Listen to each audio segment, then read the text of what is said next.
بسم اللہ الرحمن الرحیم۔ السلام علیکم ناظرین۔ تحریک انصاف کے انٹرا پارٹی الیکشن کا فیصلہ ہو چکا ہے۔ 2 دسمبر کو الیکشن ہوں گے اور عمران خان نے چیئرمین یا قائم مقام چیئرمین پی ٹی آئی کے لیے بیرسٹر گوہر خان کو نامزد کر دیا ہے۔ بیرسٹر گوہر خان کون ہیں؟ پہلے ہم اس کا آپ کو بتاتے ہیں۔ ضلع بنیر سے تعلق رکھنے والے بیرسٹر گوہر علی خان جو ہے سابق پرائم منسٹر آف پاکستان اور چیئرمین پی ٹی آئی کی اسلام آباد ہائی کورٹ اور الیکشن کمیشن آف پاکستان میں نمائندگی کرتے دکھائی دیتے تھے، اور بیرون ملک تعلیم حاصل کرنے کے بعد 2004 سے وکالت کا باقاعدہ آغاز انہوں نے کیا تھا، اور گوہر خان نے جولائی 2022 سے عمران خان کی عدالتوں میں نمائندگی شروع کی۔ وہ پہلے پی ٹی آئی رہنماؤں کے مقدمات کے لیے معاوضہ لیا کرتے تھے، تاہم 2022 سے وہ بغیر کسی معاوضے کے جماعت کے لیے کام کر رہے ہیں۔ اور گوہر خان پہلے ایسے وکیل ہیں جنہوں نے غیر ملکی فنڈنگ کیس میں سب سے پہلے ریٹ پٹیشن دائر کی، اور توشہ خانہ کیس میں بھی عمران خان کی نمائندگی کر چکے ہیں۔ اور گوہر خان اس حوالے سے اس سارے معاملے پہ جو نظام چل رہا ہے اس کے حوالے سے کہتے ہیں کہ تبدیلی اور اصلاحات لانے کی ضرورت ہے، اور میں اس کے لیے جدوجہد کرتا رہوں گا اور اس جدوجہد کے ساتھ ہوں۔ ہمیں یہ پرانا نظام ختم کرنا ہے جس کے لیے اصلاحات لانا ضروری ہے۔ اب سپریم کورٹ کے جو وکیل ہیں بیرسٹر گوہر خان نے، تھوڑا صحیح میں آپ کو بتا دوں کہ برطانیہ کی یونیورسٹی سے انہوں نے LLB اور پھر امریکہ کی واشنگٹن جو اسٹیٹ ہے وہاں سے سول آف لاء سے LLM کر رکھا ہے، اور اعتزاز احسن صاحب کے ساتھ ان کے بہت اچھے تعلقات ہیں، ان کی براہ راست نگرانی میں وکالت کا تجربہ رکھتے ہیں، اور لگ بھگ گزشتہ تقریباً 1 سال سے اب یہ چیئرمین پی ٹی آئی کی قانونی ٹیم میں شامل ہیں۔ اس سے قبل جو ہے یہ پی ٹی آئی چیئرمین کی نامزدگی کے حوالے سے متضاد دعوے سامنے آئے تھے کہ پی ٹی آئی کے نائب صدر شیر افضل مروت کا کہنا تھا کہ عمران خان پارٹی الیکشن نہیں لڑیں گے اور کسی اور کو چیئرمین شپ کے لیے نامزد کریں گے۔ پھر پی ٹی آئی نے اس بات کی تردید کی تو ٹی وی پر آ کر بیرسٹر علی ظفر نے شیر افضل کو درست قرار دے دیا، اور پھر اس کے بعد عمران خان کے وکیل بیرسٹر لطیف کھوسہ کے تازے بیان نے انکشاف نے جو ہے وہ معاملے کو مزید پیچیدہ کر دیا، جس میں انہوں نے یہ بات واضح کی کہ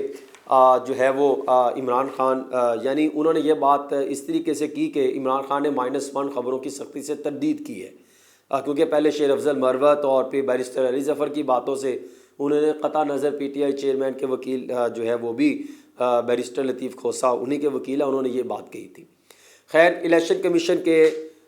جو اعلان ہے کہ انٹرا پارٹی الیکشن کروایا جائے،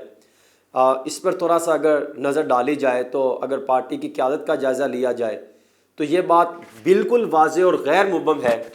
کہ پارٹی اس وقت کافی مشکلات کا شکار ہے، یعنی یوں کہا جائے کہ لیڈر لیس ہے، اور بیشتر پارٹی لیڈرز جو کہ کم از کم حلقے کی سیاست اور الیکشن لڑنے کی صلاحیت رکھتے تھے، اب یا تو اپنے جرائم کی وجہ سے جیل میں سنگین مقدمات بھگت رہے ہیں، اور یا جو باقی ماندہ بچے ہیں وہ پارٹی کی غلط پالیسیوں کی وجہ سے پارٹی چھوڑ کر بھاگ چکے ہیں۔ اب پیچھے اگر دیکھا جائے تو بچے کچے جو کچھ رہ گئے، یعنی جسے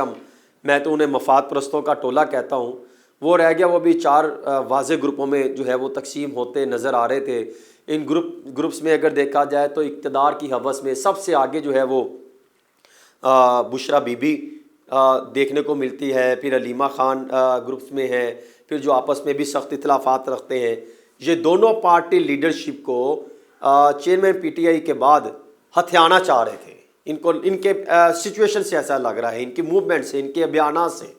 اور کیونکہ انہیں پتہ ہے کہ عمران خان اب نہ ہی اگلا الیکشن لڑ سکے گا اور نہ ہی پی ٹی آئی جو ہے وہ پارٹی چیئرمین رہ سکیں گے، اور پارٹی لیڈرشپ کو خاندان میں ہی رکھنے کے لیے یہ دونوں دھڑے جو ہیں یہ پوری طرح متحرک تھے، اور ایک دوسرے کی کیا اسے کہتے ہیں جان کے در پہ رہے ہیں۔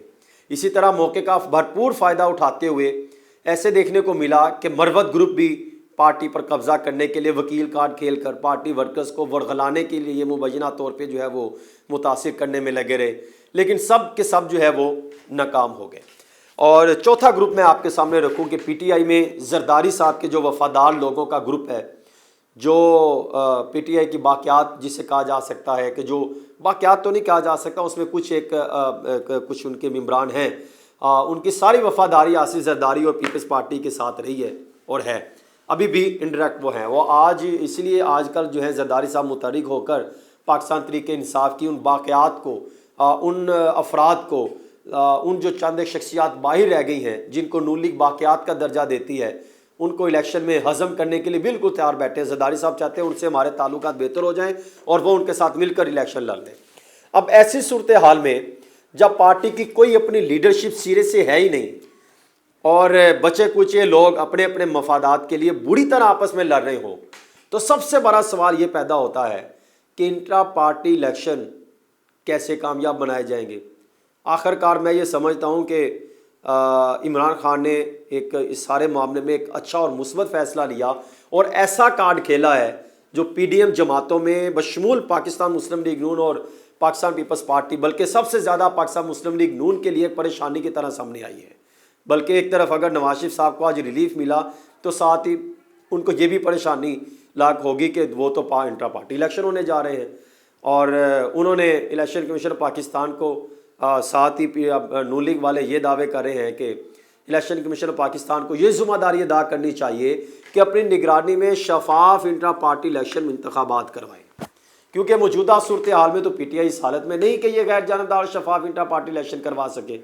اب وہ دعویٰ کرتے ہیں کہ ایک اور بات جو روز روشن کی طرح یا ہے وہ یہ ہے کہ پارٹی باقیات میں رہ جانے والے دھروں کے لیڈرز، جس میں بشرا بی بی ہیں، علیم خان ہے اور دیگر وکرا گروپ ہیں جن کے نام گزشتہ چند روز سے چل رہے تھے وغیرہ وغیرہ کہ وہ قبضے کا سوچ سکتے ہیں، لیکن پاکستان کے حلقوں میں سیاست کی ایک سیٹ بھی نہ وہ خود جیت سکتے ہیں، نہ کسی جو ہے وہ دیگر جو افراد ہیں جو بچے کچھ رہ گئے کمزور ترین ورکر جو ہیں ان کو جتوا سکتے ہیں۔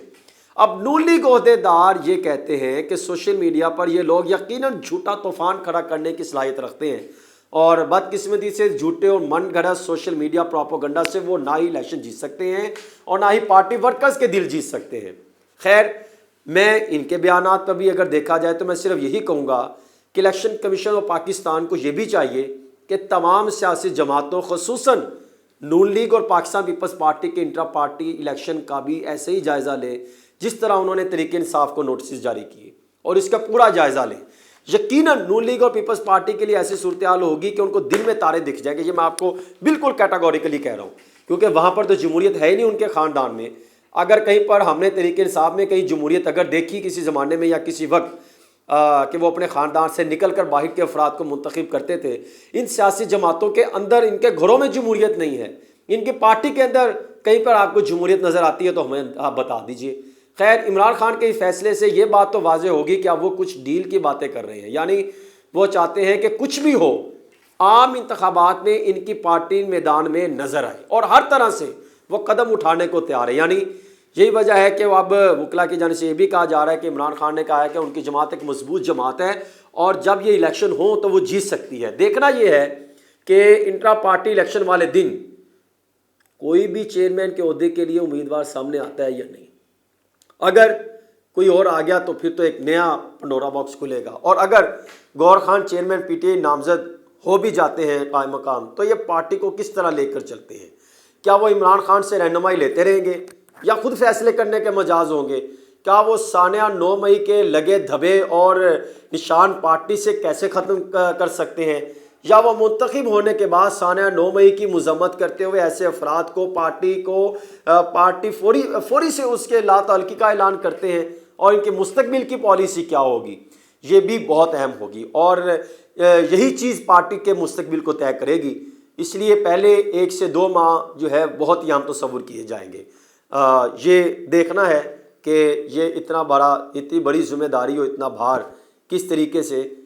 جو ہے وہ انجام پاتے ہیں۔ Thank you.